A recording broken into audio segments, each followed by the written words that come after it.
Olá, boa tarde. Sejam bem-vindos ao curso de ajuste de plano de trabalho de convênios.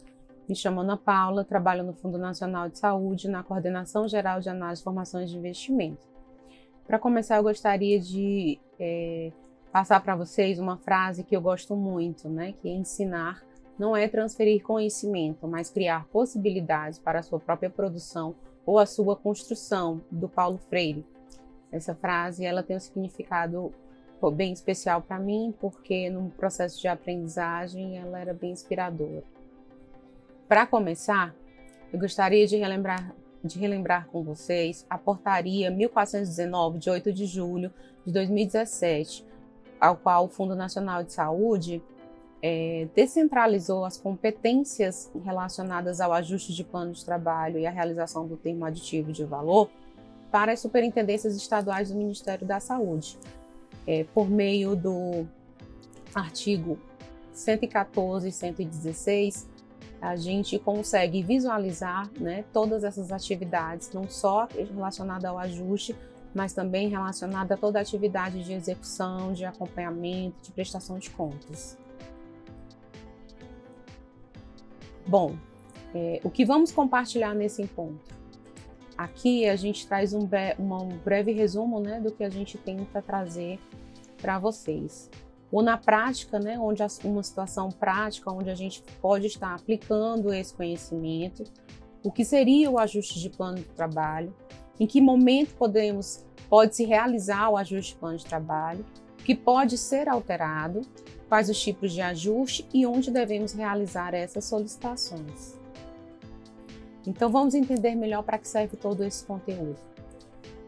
A gente pensou nessa capacitação para auxiliar o processo de análise de ajuste de plano de trabalho, para também auxiliá-los na realização do processo de ajuste na atividade em si, e assim a gente conseguir trazer e dar melhor celeridade, transparência, né, à sistematização de informações necessárias para o ajuste de plano de trabalho de convênios.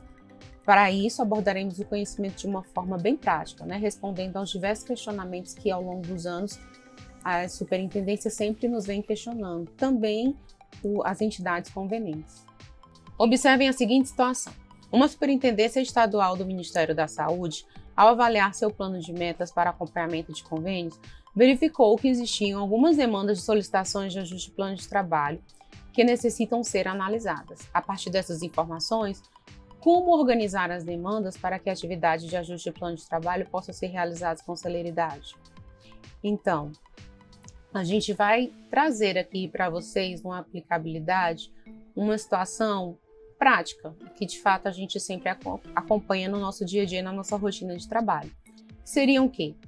Uma entidade, ela começa o seu processo de execução, inicia o seu processo de compra, daí ela se depara com o seguinte problema: não consegue realizar a homologação desse processo de compra porque o preço que foi pactuado, que foi estimado, não é o que está disponível no mercado.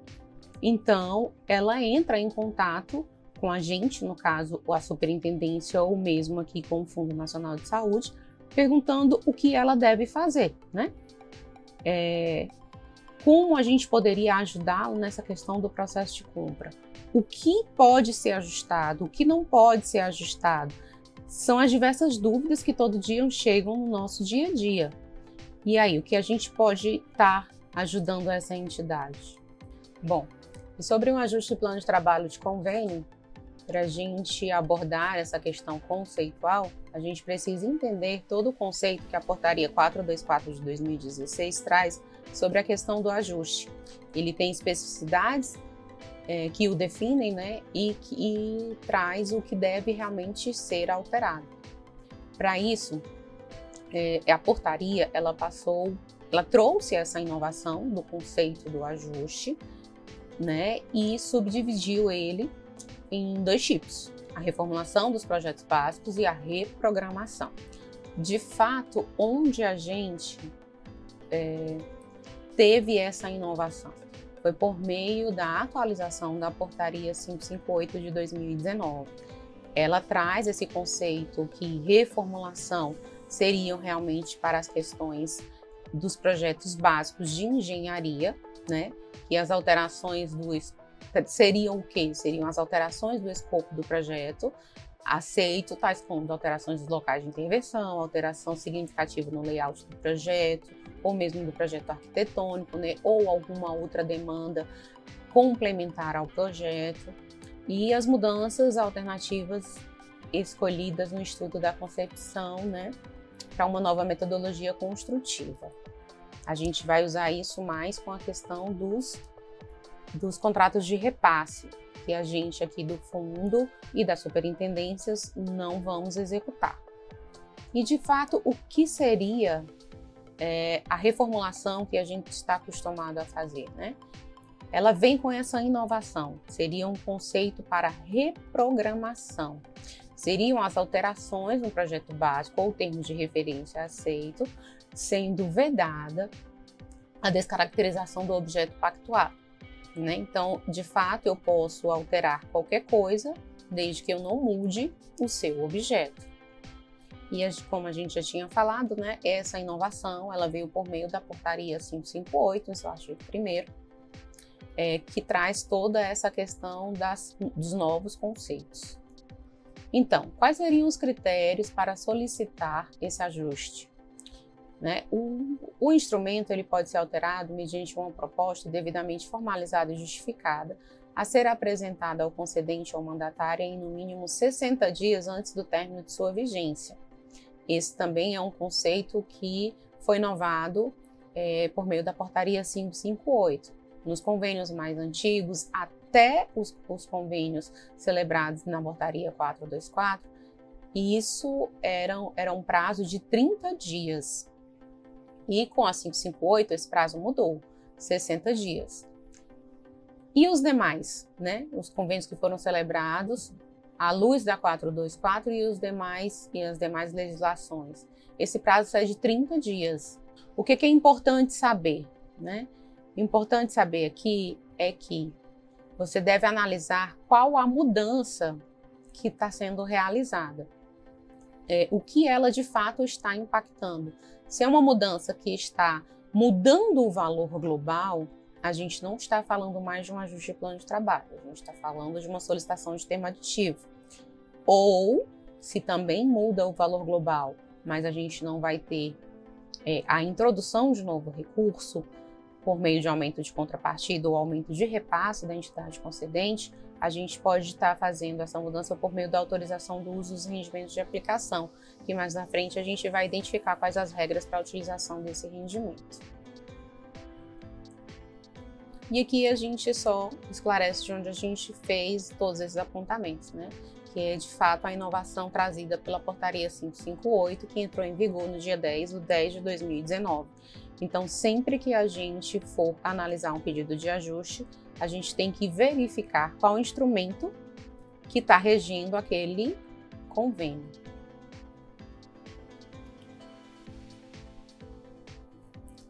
E quando esses ajustes podem ser realizados? Existem 3 momentos, né?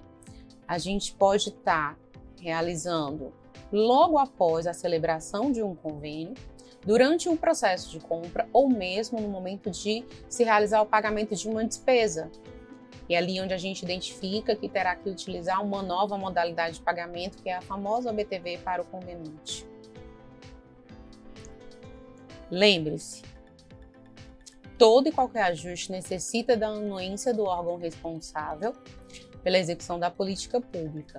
Não existe ajuste que não tenha sido aprovado pelo órgão concedente. A gente tem um acordo, né? Ambas as partes devem ser ouvidas para que a gente possa estar realizando todas as alterações. E o que pode ser alterado no plano de trabalho, né? Toda alteração, ela tem que partir do princípio se ela está ferindo ou não o objeto daquilo que foi pactuado. Então, a gente sempre observa, se o objeto é aquisição de equipamento, ele deve continuar sendo aquisição de equipamento. Se o objeto é capacitar a algumas entidades, ou realizar mestrado, ou mesmo fazer aquisição de materiais de insumo, compra de medicamentos. Então, sempre observem isso, que é a literalidade do que está ali escrito, certo? Outro tipo de alteração é quando essa alteração vai impactar no valor global ou nas cláusulas dos termos de convênio. Sempre que tiver mudança nesses dois itens, valor global e cláusula de termos de convênio, a gente não está falando de ajuste, a gente está falando em termo aditivo. E exemplos dessas mudanças, o que de fato a gente pode estar mudando? A gente pode estar mudando especificação de despesas, a gente pode estar mudando quantitativos, valores, metas, etapas, né? E qualquer outra situação que precise ser alterada ou que a gente identifica que teve alguma falta de planejamento e que precisa ser melhorado. Lembre-se, observar quais são as premissas legais para a realização desse ajuste, à luz da legislação em que o convênio foi celebrado.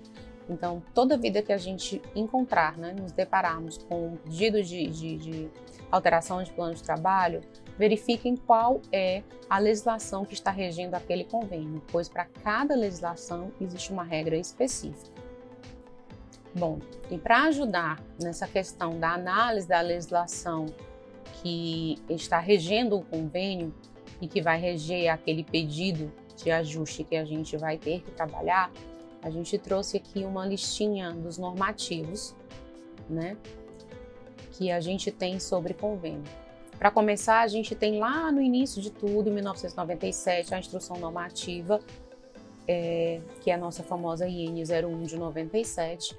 Lá ela trouxe essas questões da alteração, né, e era possível fazer qualquer tipo de alteração, exceto o objeto.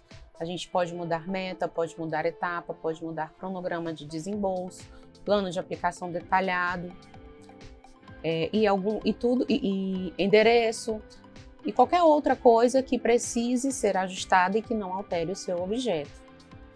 Na mesma linha, a gente veio com a Portaria Interministerial 127 de 2008. Ela também não trouxe muita inovação, continua com os mesmos critérios que a IN 01, né? Podendo mudar meta, portar etapa, plano de aplicação. Passamos aqui de 2011 a 2016 a ser regido pela Portaria Interministerial 507, né, que também não trouxe grande inovação para o ajuste e que, de fato, a gente só tem uma mudança relativa quando vem o advento da Portaria Interministerial 424 de 2016. Aqui sim foi uma mudança bem drástica. Por quê? Porque como anterior a ela a gente poderia mudar muita coisa, praticamente tudo, não existia um regramento que vedasse muita coisa ou que limitasse os tipos de alteração que a gente realizava, ela veio com esse intuito de não, os convênios estão durando muito tempo, o processo de ajuste é muito moroso, então vamos limitar aqui, né? Então ela vem com uma limitação bem específica. Para isso, a gente precisa entender o conceito do que seria o regime simplificado de acompanhamento, prestação de contas, celebração, execução, que é o famoso convênio que é do regime simplificado. E o que seria esse regime simplificado?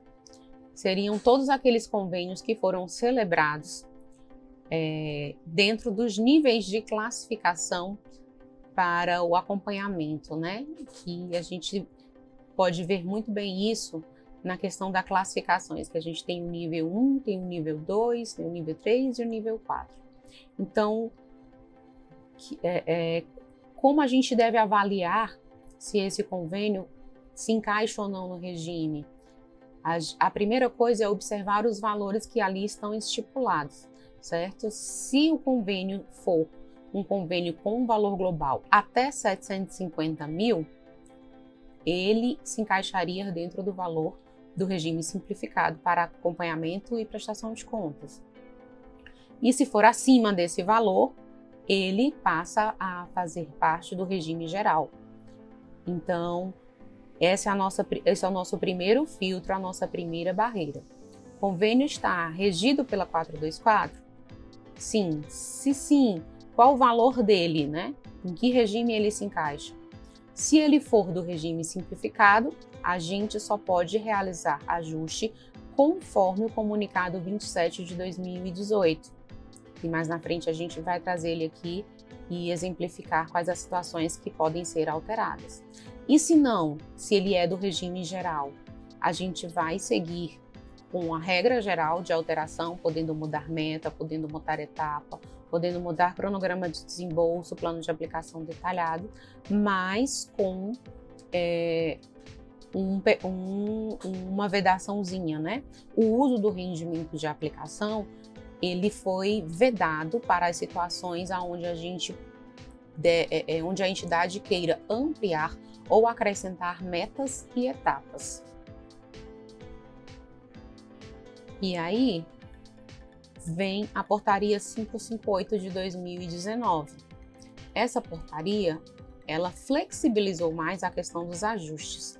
A gente sabe que a grande maioria dos convênios que são celebrados aqui no Ministério da Saúde são convênios inferiores a 750 mil, de advento das nossas emendas parlamentares, né? Então, assim, como é um volume muito alto, isso acabou sendo um fator que limitou a questão da execução. Começou a se ter muitas barreiras para forçar as entidades a executar esses instrumentos mais rapidamente e eles não se prolongarem muito tempo, durarem mais de 5 anos. E com a 558, o que de fato a gente encontrou referente ao ajuste? Ela trouxe uma maior liberdade. Essa questão do regime simplificado, ela caiu, né? Houve uma liberação. Todos os convênios, independente do valor, se seriam de regime simplificado ou não, poderiam sim realizar o ajuste. A gente pode estar alterando meta, a gente pode estar alterando etapa, pode estar alterando PAD, pode estar alterando o valor, igual aos os convênios que são do regime geral. Mas ainda permanece uma vedação, que é a questão da utilização do rendimento de aplicação. Ele continua sendo vedado para a questão quando for ampliar a execução, criar metas ou etapas dentro do PAD. E mais uma vez, a nossa portaria 424, ela é atualizada, né? Vem o advento da portaria interministerial 414 de 2020. E o que ela trouxe de novidade, né? Na questão do ajuste, nada. Ela só atualizou os critérios para a questão de celebração, execução, acompanhamento e prestação de contas. O ajuste ele permaneceu da mesma forma. E esse ano, mais recente, bem fresquinho, a gente tem uma nova atualização. Essa atualização, ela veio por meio da portaria MS-EGU número 481. O que foi essa atualização? Ela mudou, né, os critérios para reprogramação, não mais utilizaremos esse termo de reformulação, para a questão dos contratos de repasse, para os convênios que atuam sobre o regime simplificado e para os que atuam sobre o regime geral, ela também permitiu a questão da utilização do saldo de convênio e rendimento de aplicação financeira. Aquela vedação que a gente tinha até a 558, ela caiu. E aí, Ana Paula, isso tudo é muito confuso. Como a gente pode estar percebendo de fato o que mudou, né? Na 558 e na 424 existiam uma dúvida se a gente poderia estar utilizando o saldo de economia ou não. A gente pode estar usando o rendimento ou não. Quanto aos rendimentos, isso ficou muito claro. Não podemos usar, é vedado. Mas a partir da portaria 4.481, isso ficou bem esclarecido, porque não foi tratado nas atualizações anteriores. a gente agora pode, de fato, estar utilizando o rendimento para fazer as devidas complementações para aquelas reformulações em que a gente precisa atualizar valor de equipamento, que a gente precisa estar ampliando a sua execução, criando nova meta, nova etapa. E aqui, vamos lá, a gente traz para vocês uma diferençazinha do que seria o regime simplificado e o que seria o regime geral, certo? A partir da Portaria 424, a gente tem essa diferenciação. Para as legislações anteriores, isso a gente não aplica, porque não existia essa distinção. E a gente colocou aqui para vocês essa questão dos valores, né? Em quem se encaixa com quem. O regime simplificado, né? A gente já tinha passado. Seria a questão do valor e do comunicado 27, que a gente vai trazer daqui a pouquinho para vocês. E a questão do rendimento que não pode ser utilizado.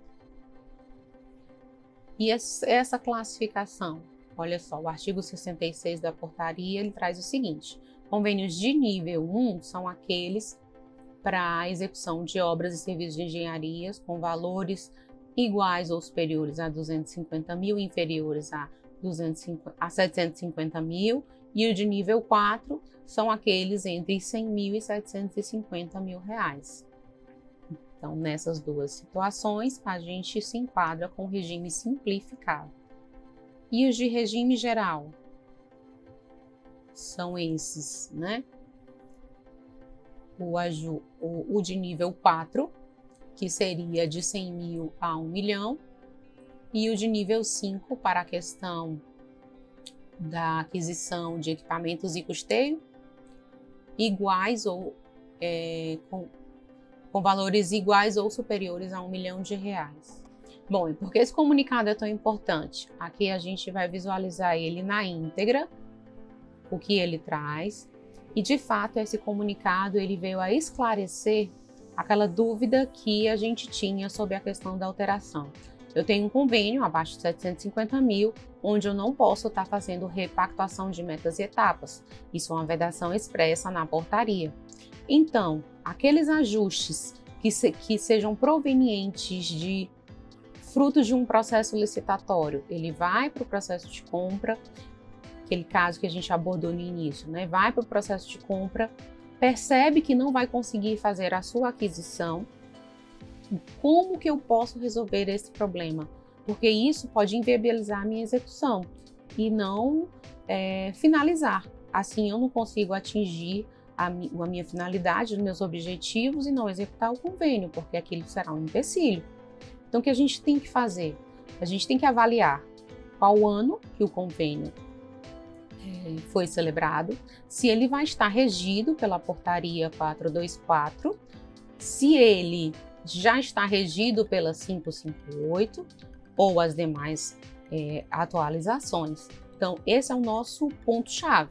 Entendam que, se o convênio estiver regido pela 424 nua e crua, nesse período entre 2017 e 9 de outubro de 2019, ele se enquadra dentro dessa questão do regime simplificado e da vedação da questão das alterações de repactações de metas e etapas, se o convênio for abaixo de 750 mil.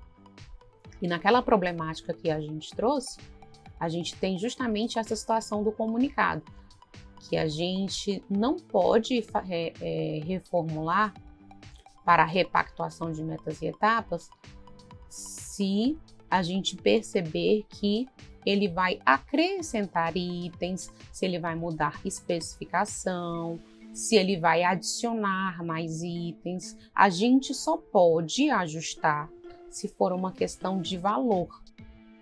A gente tem que observar o processo de execução dessa entidade. Ele foi ao mercado de trabalho, verificou que a estimativa que está lá no plano de trabalho não é suficiente, aí sim, eu posso fazer esse ajuste somente em razão do resultado do processo licitatório. E a gente vai analisar e vai fazer esse ajuste. Então, recapitulando, O ajuste, ele é qualquer alteração que não modifique o objeto do plano de trabalho. E aqui a gente traz essa tipificação dos tipos de ajustes que a gente pode estar realizando. Há 5 tipos de alteração. A alteração do cronograma de execução, onde eu posso estar mudando metas e etapas. A alteração do cronograma de desembolso, onde a gente pode estar realizando a reprogramação das datas para pagamentos dessas parcelas. A alteração do PAD, o famoso plano de aplicação detalhado, que são mudanças nas despesas, especificações, quantidades e valores. Podemos também estar realizando mudanças na modalidade de pagamento, que seria a autorização do uso da OBTV para o conveniente, e qualquer outro tipo de ajuste que a gente precisa estar realizando. Aqui a gente pode enquadrar essa questão do remanejamento das rubricas, né? Que volta e meia a entidade precisa estar fazendo esse tipo de alteração. Vamos conhecer cada tipo de ajuste de plano de trabalho. A alteração do cronograma de execução. O que seria a alteração do cronograma de execução? Seriam mudanças relativas à quantidade, descritivos, aos valores das metas e etapas que estão cadastradas no plano de trabalho.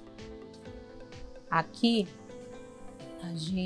a gente tem que lembrar que a mudança proposta ela pode estar ampliando ou reduzindo o escopo daquilo que foi pactuado. Às vezes, a mudança num descritivo ela pode ampliar, ou mesmo ela pode reduzir. E isso a gente tem que analisar e ser capaz de identificar, né, ter essa perspicácia, porque precisaria de uma nova análise de mérito. Então, ali, no momento que você estiver analisando essa proposta, a gente tem que olhar. E se você perceber que essa mudança precisa de uma nova análise de mérito, a gente tem que fazer os devidos encaminhamentos. Um lembrete: avaliar os critérios para os convênios, né? Se ele vai se enquadrar ou não dentro do regime simplificado, porque se enquadrar, a gente não pode estar realizando essa mudança. Alteração do cronograma de desembolso. A alteração do cronograma de desembolso, ela é referente às mudanças que a gente tem na questão de quantidade de parcela que serão desembolsadas, a data e o valor de cada parcela. Esse tipo de alteração, ela é muito comum em que fase do convênio? No momento em que a entidade faz o seu processo de compra, homologa e envia para o aceite. Lá é uma alteração que vocês fazem recorrentemente, porque o processo de aceite ele pode ou não coincidir com o valor da parcela pactuada. Se esse cronograma ele for de parcela única para aquisição de um único equipamento, é uma situação em que a gente pode ou não mudar. Se ele foi, vamos lá, se ele vai adquirir um raio-x e esse raio-x custa R$250 mil, e eu consigo fazer esse processo de compra dentro do valor estimado, eu não preciso mudar a minha parcela pactuada. A gente dá o aceite, encaminha para pagar e recebe esse valor. Mas se esse valor encontrado no mercado for inferior, aí eu tenho que realizar o aceite no valor que a gente encontra e ajustar a parcela desse cronograma de desembolso para o valor do aceite, né? E que vai ser tratado em outros tipos de capacitação. Aqui a gente traz esse lembrete, né? Recorda esse momento para vocês entenderem que a alteração do cronograma de desembolso ela é bastante comum. E o que seria de fato a alteração no plano de aplicação detalhado, né? Que é o nosso famoso PAD? São as mudanças relativas ao descritivo, quantidade, valor e especificação do item a ser executado. A depender da solicitação, podem ocorrer mudanças bruscas no plano de aplicação detalhado, como a inclusão ou exclusão de itens, mudanças em especificação, quantidade e valor. Aqui é aquele ajuste que geralmente ele acontece por um problema lá no planejamento, né? Que ou a gente planejou erroneamente e falhou, ou aconteceu alguma coisa no meio do caminho e a gente precisa mudar aquele planejamento, né? Então, Aqui a entidade ela pode estar solicitando a inclusão de novos itens ou a redução do quantitativo, porque algum outro item está com um valor maior e assim, as entidades avaliam se de fato vão precisar daquilo ou não e remanejam o valor para aquele item desejado.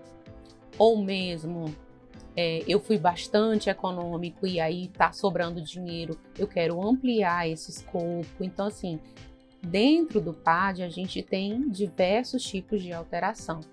O que é importante? Avaliar se o convênio vai se encaixar dentro do critério do regime simplificado ou não. Porque se ele for do regime simplificado e for à luz da portaria 424 nua e crua, né, sem as suas atualizações, a gente não pode estar repactuando metas e etapas, muito menos, né, o PAD, né? A gente a gente é extremamente vedado, proibido esse tipo de ajuste. E a alteração da modalidade de pagamento? Essa é uma novidade que as superintendências ainda não fazem, só encaminham para o Fundo Nacional de Saúde, mas a gente trouxe para vocês entenderem melhor esses questionamentos, o que tipos de ajustes seriam esses, se o pedido ele está sendo correto, se não está sendo correto. Então vamos entender melhor um pouco essa questão do ajuste. Esse tipo de ajuste permite que o conveniente transfira recurso da conta específica do convênio para uma conta de titularidade do próprio conveniente, para que determinados pagamentos possam ser efetuados. Ele só acontece em casos excepcionais, tá? A portaria, ela pensou em situações onde as despesas que estão pactuadas, elas possam ser autorizadas, a sua execução, de uma forma diferenciada. E que situações seriam essas? Aqui, ó, segundo o artigo 52 da portaria 424 de 2016, as situações autorizadas a utilizar a modalidade OBTV para o conveniente são despesas autorizadas por ato da autoridade máxima concedente, as despesas na execução em regime direto, que aqui a gente lembra que o regime direto é aquele que apenas o Estado está executando diretamente, não as entidades filantrópicas, tá certo? Seria uma prefeitura, um governo do Estado, né, estarem executando. Ou no caso de despesas de ressarcimento, quando a gente der causa, ou seja, quando a gente atrasar a liberação do recurso. Então, essas três situações se encaixam para a questão da autorização da modalidade de OBTV para o conveniente. Vocês já devem ter visto vários pedidos nesses sentidos e não entender por que em algumas situações a gente autoriza e outras não autoriza. A gente esclarece aqui mais. Essa funcionalidade, ela pode ser utilizada para que tipo de pagamento, né? Além dessas despesas que são elencadas no artigo 52.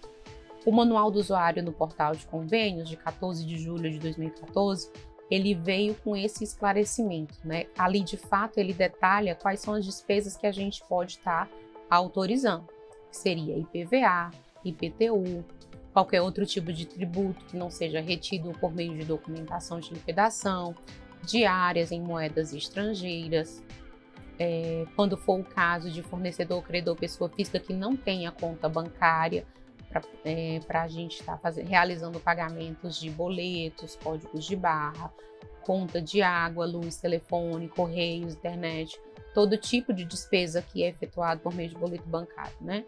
E além das situações excepcionais existentes para cada convênio. Aqui a gente traz como exemplo a questão da CESAI.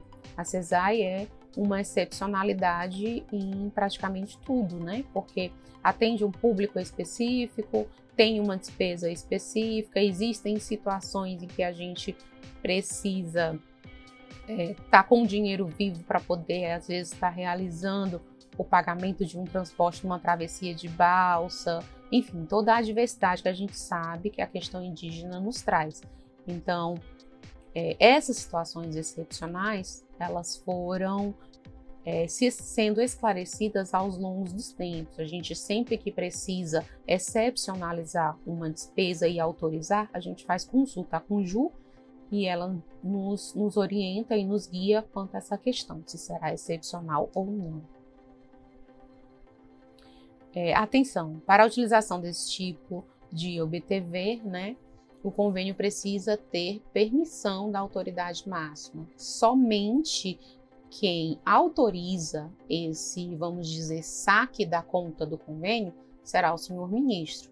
Então, por isso, essa autorização, ela passa pelo Fundo Nacional de Saúde, a gente verifica todos os seus critérios de legalidade, a gente tem uma análise minuciosa e submete à apreciação do ministro, para que ele possa estar autorizando, tá? Enfim, onde a gente vai estar realizando essa solicitação de ajuste? Aqui é importante a gente lembrar para vocês que toda a solicitação ela deve ser cadastrada na plataforma Mais Brasil. Não existe outro caminho para essa solicitação. O que é importante a gente destacar? Algumas entidades encaminham ofícios, porém eles devem ser orientados para que essa solicitação seja inserida na plataforma, porque é por meio dela que a gente vai operacionalizar, inserir toda a documentação necessária e está inserindo também os nossos pareceres de autorização para a realização desse ajuste. Então, sempre orientar para que o pedido esteja na plataforma. E lembrem que depois que o pedido for inserido na plataforma, a execução do convênio ela fica bloqueada. Ela só vai ser desbloqueada quando esse ajuste for finalizado, ou se indeferido ou deferido. Mas se precisar fazer algum pagamento, orientem as entidades a realizar todo tipo de despesa antes de solicitar o ajuste. Bom, chegamos ao fim desse módulo, né, que a gente traz essa parte mais conceitual.